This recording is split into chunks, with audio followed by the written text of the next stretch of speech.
अपनी बीबी गौरी से बहुत प्यार करता था। वो दोनों एक दूसरे का बहुत ख्याल रखते थे, लेकिन गौरी को कोई बच्चा नहीं था, इसीलिए शाम को मजबूरन दूसरी शादी करनी पड़ी। उसकी दूसरी बीवी का नाम शालू था। शालू बहुत ही सुंदर थी। सुंदर होने के साथ साथ वो सवार थी और चतुर भी थी। वो हमेशा लालच करती रहती थी। शामू का गुजर बसर पहले ही बड़ी मुश्किल से हो रहा था, लेकिन दो दो बीवियां होने के कारण उसकी जिम्मेदारी और भी बढ़ गई थी और उस पर और भी बोझ आ गया था घर चलाने का। शामू खेत से काम करके घर आता है। आते ही वो अपनी बीबी गौरी से कहता है, गौरी, घर में कुछ खाने को है क्या? मुझे बहुत भूख लग रही है। आज काम भी ज़्यादा किया, फिर भी कमाई कुछ भी नहीं हुई। अगर हाँ शामू, थोड़ा सा आटा पड़ा हुआ है, तब तक तुम हाथ मुंह धो लो, मैं वो आटा गूंद कर रोटियां सेक देती हूँ, तुम गरम गरम रोटी खा लेना। ठीक है, मैं अभी रोटी बना देती हूँ। शामू खाना खा रहा होता है। गौरी उसके पास बैठी होती है कि तभी वहां पर शालू आ जाती है।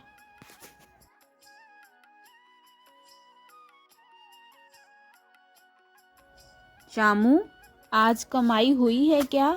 मुझे नए कपड़े और गहने खरीदने हैं। मैं ये पुराने कपड़े पा पा कर पूरी बोर हो चुकी हूँ। अब मुझे नए कपड़े और गहने चाहिए। बताओ कितनी कमाई हुई है आज?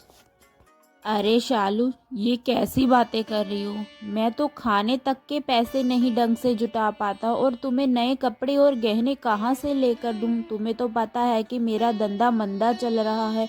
अभी ये खाना भी मैं गौरी के हिस्से का ही खा रहा हूँ। बेचारी ने अपने हिस्से का खाना मुझे दे दिया और तुम्हें गहने और कपड़ों की पड़ी हुई है।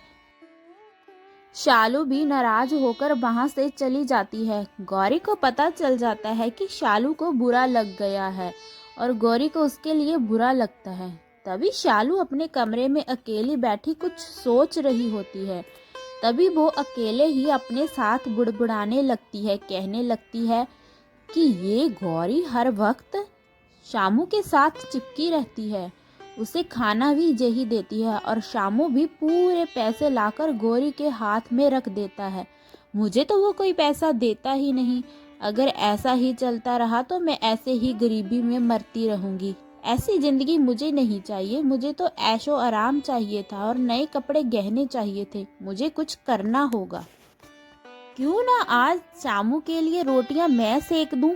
मुझे खाना बनाते देखकर रामू खुश हो जाएगा, शायद वो मुझे पैसे दे दे।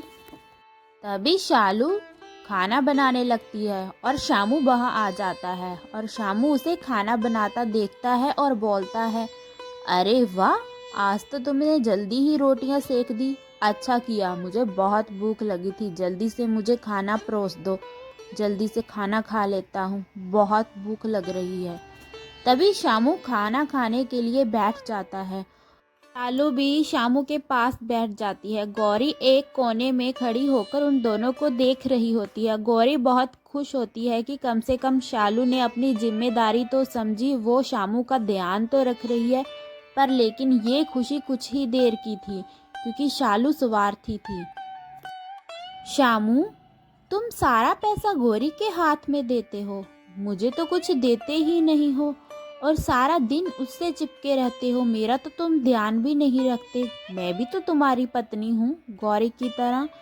तुम उसका बहुत ध्यान रखते हो, लेकिन तुम मेरी ओर तो देखते ही नहीं हो। ऐसा भी क्या है उसमें जो मुझ में नहीं है? ऐसी बात नहीं है शालू, गौरी को इस घर के बारे में सब पता है। वो घर का और मेरा बहुत ध्यान रखती है। उसको घर चलाना बहुत अच्छे तरीके से आता है, इसीलिए तो मैं उसे पैसे देता हूँ। उसे पता है कि कम पैसों में भी घर कैसे चलाना है। तुम्हें अपने सजने संवरने से फुर्सत मिलेगी तो ना मैं तुम्हें पैसे दूंगा। तुम घर संभालना सीखो, मैं तुम्हें पैसे दे दिया करूँगा। अरे नहीं शालू दीदी, आप गलत मत सोचिए। आज से पैसे आप ही रख लिया करो। मुझे इन पैसों की कोई ज़रूरत नहीं है। बस आप मुझे घर चलाने के लिए राशन ला दीजिए करिए। ये घर, शामू और पैसे सब आपका ही है। बस कर गौरी, ज़्यादा अच्छा बनने का नाटक करने की कोई ज़रूरत नहीं है। तू ये कहना चाहती है कि मैं बुरी हूँ, इसलिए तू ये बातें कह रही है कि शामू को तुम पर दया आएगी। महान बन रही हो ना ये कहकर कि तुम पैसे रख लो, मुझे नहीं चाहिए। फिर शालू वहाँ से फिर से नाराज़ होकर चली जाती है। शामू रोज की किचकिच से बहुत तंग आ चुका था। एक दिन वो बाहर आंगन में बैठा होता है और उसे ये किचकिच बिल्कुल भी पसंद नहीं थी। वो अब परेशान हो चुका था इन सब चीज़ों से। तभी शालू देखती है कि शामू आंगन में अकेला बैठा है। वो इस बात का फ़ायदा उठाती है।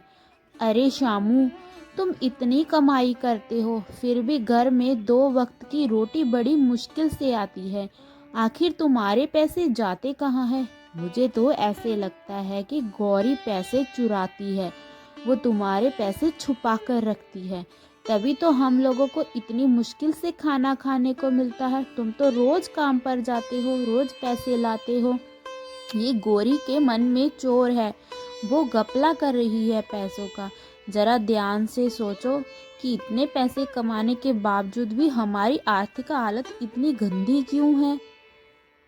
शालू के मन में चोर था। वो शामू और गौरी के मन में मनमुटाव पैदा करना चाहती थी।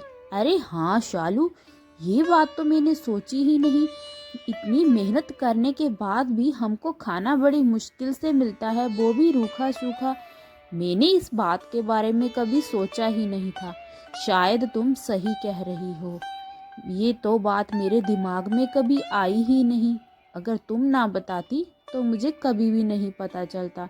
शायद तुम सही कह रही हो, गौरी पैसे छुपा कर रखती है।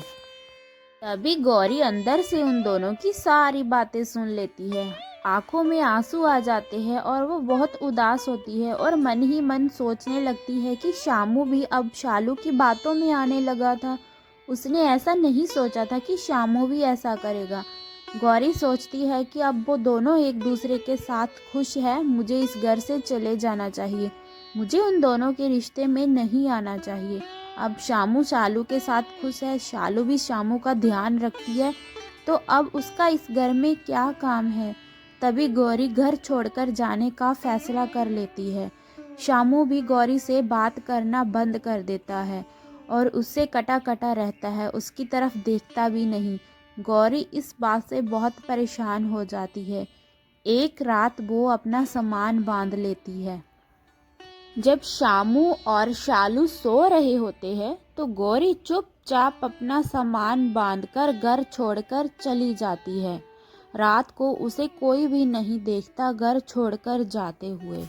सुबह जब दोनों उठते हैं तो शामू सालू से कहता है, अरे सालू, ये गौरी को मैंने सुबह से नहीं देखा। तुमने देखा है क्या? तुम्हें बताकर गई है? मैं पूरे घर में देख चुका हूँ, मुझे तो कहीं भी नहीं दिख रही। शामू, गौरी को तो मैंने भी नहीं देखा सुबह से। आज उसने चाय भी नहीं बनाई, चाय भी अभी मैंने बनाई है। शायद कहीं आस पड़ोस में गई होगी या मंदिर में गई होगी। चाय बनकर तैयार हो चुकी है, तुम पी लो और फिर काम पर चले जाओ, वरना देरी हो जाएगी। शामू चाय पीकर काम पर चला जाता है। शाम होते ही शामू घर को वापस आता है। घर आते ही वो सीधा शालू के पास जाता है और उससे गौरी के बारे में पूछने लगता है। अरे शालू, गौरी अब भी नहीं दिखाई दे रही घर में। क्या वो सुबह से अब तक आई ही नहीं? कहाँ चली गई है वो? मुझे तो परेशान हो चुका हूँ। अरे शामू, गौरी आई ही नहीं है, पता नहीं कहाँ चली गई है। पूरा दिन बीत गया है, ऐसे तो बिना बताए वो कहीं जाती नहीं है, पता नहीं किधर चली गई। अच्छा हुआ वो चली गई, लगता है वो घर छोड़कर चली गई, क्योंकि उसके आगे पीछे तो कोई था नहीं। अच्छा हुआ, अब मैं अकेली रह गई हूँ। अब शामू सारे पैसे मुझे देगा और मैं नए कपड़े और गहने खरीदूंगी, मजा आ जाएगा। ये गौरी नाम का कांटा मेरी जिंदगी से हट चुका है। इस तरह गौरी को कई दिन हो गए थे घर छोड़कर गए हुए। शामू उसके जाने से बहुत परेशान होता है, उसे अपने किए पर बहुत पछतावा होता है। उसे गौरी की बहुत याद आती है। वो लगातार कई दिनों से गौरी को ढूंढ रहा होता है, लेकिन उसे गौरी मिल नहीं रही होती। उधर शालू भी खाना बनाने पकाने से बहुत परेशान हो गई थी और वो शामू से कहती है, अरे शामू, अब मैं तुम्हारे साथ और नहीं रह सकती। मैं ये गरीबी की ज़िंदगी नहीं जीना चाहिए। मुझे नए कपड़े और जेवरात चाहिए जो तुम नहीं दिला सकते। तुम तो 2 वक्त का खाना नहीं खिला सकते और मैं तुम्हारी नौकरानी थोड़ी हूँ जो तुम्हारे कपड़े धोऊँ, बर्तन धोऊँ और खाना पकाऊँ। अब मैं यहाँ नहीं रह सकती। तभी वो शामू को छोड़कर चली जाती है। बाहर दरवाजे पर एक अमीर आदमी उसका इंतजार कर रहा होता है। वो उस आदमी के साथ शामू को छोड़कर चली जाती है। शामू अकेला रह जाता है।